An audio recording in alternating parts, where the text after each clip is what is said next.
Yo, what up, bro? Now, if you want to know how to set up your diecast and your Hot Wheel collection like that yourself without having to buy anything expensive or anything like that, and do it yourself fairly easy on a budget and it works, make sure you watch the rest of the video and watch to the end so you can see how I did that. All right, so you want to see it? Stay tuned. Only action, stay still, won't get you no reaction. Satisfaction, guaranteed. I got the dose giving you what you need. Going broke, the only thing I fear. 365, I'm grinding all year. No talking, only action. Bear witness and follow the chain reaction. Flow by the born, but my roots come from Texas. En inglés y español, a totally different flavor. Now here's some of the things you're gonna need. You're gonna need a pencil, and you can get a different variety of these. They got all different kinds of sticky backs, both-sided. These are the ones I got. You're gonna need a box cutter or something sharp to cut with, a level, and I don't know if I'm gonna use these yet, but some kind of cutters, and a rag of your choice, whichever you choose. But these are some of the basics of what you're gonna need. And of course, you're gonna need your siding here. Okay, let me show you which two I got. You can get them at any hardware store, home improvement store, anywhere. And this is the one you're gonna need for the sides, okay? So get one like this. I don't know the exact name, so don't go at me in the comments for this, but you're gonna need one of these for the sides. Now these two right here are 8-foot pieces, and you get as many as you think you're gonna need. Cause I'm gonna try to put them all along this wall right here, cause I do have a lot.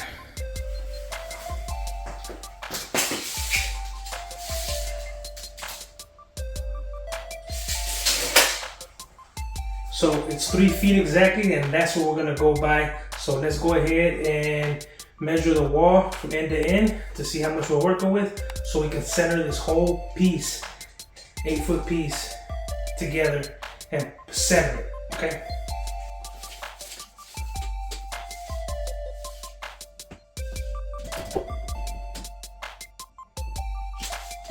All right, so we're at exactly 11 feet for the width of the room, and this is 8 foot. So that means we're gonna have 3 feet to spare. We'll divide that in half, 1.5 feet on each side, so this thing could be centered.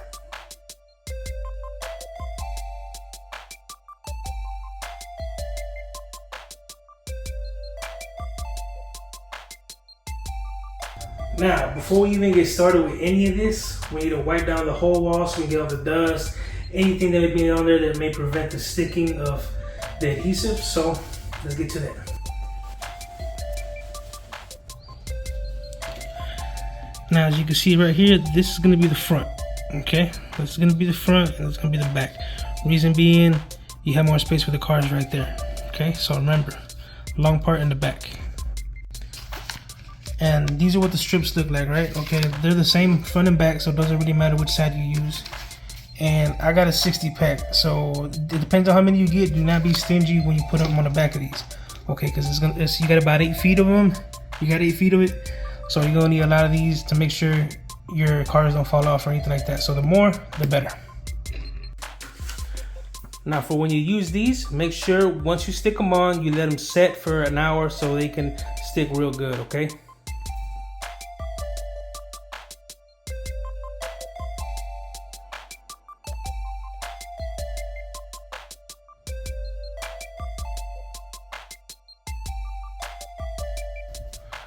Now, use your best judgment as to how many you want to put on there and how far apart you want to put them. Each individual one is supposed to be for 1 pound. But as I have a different variety of Hot Wheels and die-cast cars in different kinds of packaging, and some are bigger and with others, and some come with more than just the die-cast car or the Hot Wheel. That's the reason I did a little overkill on the bottom.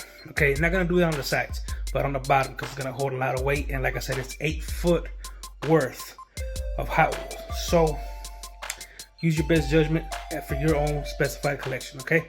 But let's go ahead and put this piece up, and then we'll start working on the sides. I have a big variety of die-cast and Hot Wheels, okay? These are Hot Wheels, all right? Now, as you can see, they're not the same size, okay? So we're gonna arrange them accordingly, and then we'll start building from there.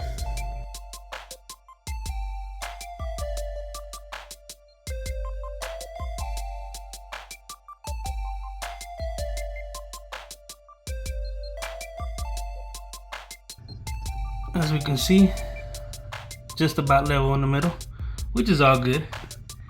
Now the next thing we gotta put up is our vertical pieces. I'm gonna go right here from the bottom here. And since I got that outlet right there, that's might be where it stops. I'm not too sure. We're gonna take some measurements right now and see what we can make happen. So now it's time to measure these. Now, for one fold, I was gonna go 34 inches, but I'm gonna leave myself a little bit of space so I can get, you know, the die cast or the Hot Wheels in there. So I'm gonna cut it 2 inches short. That way I can divide this equally into 3 pieces. So we're gonna go 32 inches and we're gonna measure these and cut them.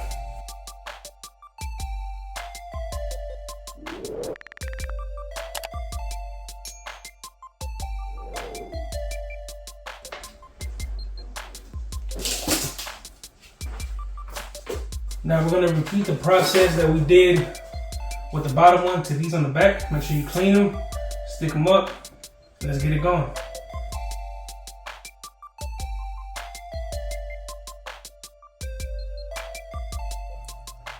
As you can see, I decided to start off with the lowrider one first. So we're gonna work off of that one and get our other piece.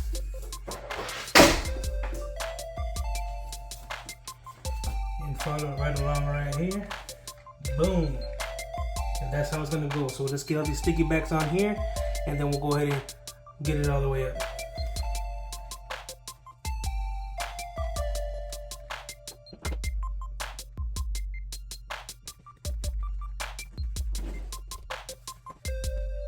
But this is going to be a lot more material than I expected, so I had to go back and get some more of these side ones so I could continue the whole wall all the way over there. Okay, and we're going to go ahead and let this sit overnight so that we get a good hold on the, you know, the adhesive. So I'll see you guys in the morning. All right, so your boy made it back. All right, and I got more of these. I got a couple extra because you never know, and like I said, I could expand throughout the room, so we'll see what happens there.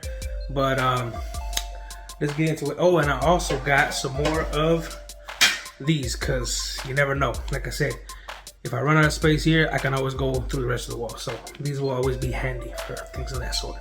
But let's measure these out, cut them up, and then continue installing and see what the end product is gonna look like. Yo, this is crazy. Check this out. This is one of the ones in my collection. Back in the day, this is how much they bought it for. $1.50. Alright, $1.50 for this. I gotta imagine what it's worth now.